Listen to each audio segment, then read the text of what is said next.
to Coach Kathy's Clips. This month, I'm going to talk about the topic of how important words are in your relationship. Vocabulary is extremely important. Remember when you were in school? I don't know if you remember this or did this, but my teachers always had like fold your paper in half and you had to make a list of vocabulary words and then find a definite. Anyway, words matter in a relationship, and I think we become used to certain words or how we say things, and we don't realize that it's not the optimal way to talk to our partners. So I want to give you 3 examples of how to use vocabulary in a way that can help your relationship. So one example is sometimes the word why comes out of our mouths. Why? And then as soon as you say the word why, your partner gets on the defense.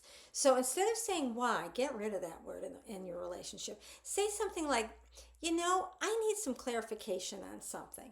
All right. That's a setup to help your partner clarify a decision or an action that they made.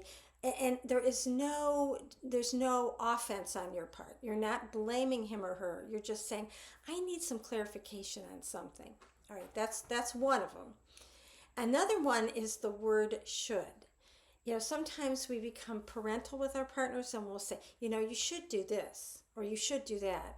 And that does not go well. Again, it shuts down communication actually. And it feels very much like you're blaming the partner. I don't know if you've ever heard this expression, you don't want to should on yourself or anyone else. So that's another word I recommend you get rid in your vocabulary. So instead of saying that, you would say, it's really important to me if you would do fill in the blank, rather than you should be doing this, right? Instead of that, you just say, it's very important to me if you would do fill in the blank, whatever that is, and would you do that? Right? You're much more likely to get a yes response than if you say you should do something, okay?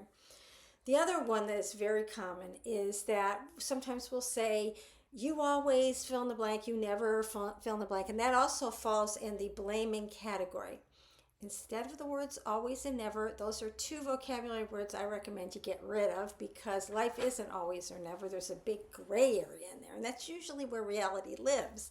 So you say sometimes, I notice this happening sometimes. Or sometimes I see you do this, or I hear you do that. You're going to keep your partner in the conversation because he's not feeling an extreme always or never from you. So those are the 3 types of phrases or words that I recommend you put in your vocabulary with your partner to replace a habit that isn't productive. So I hope that is helpful. Give it a try.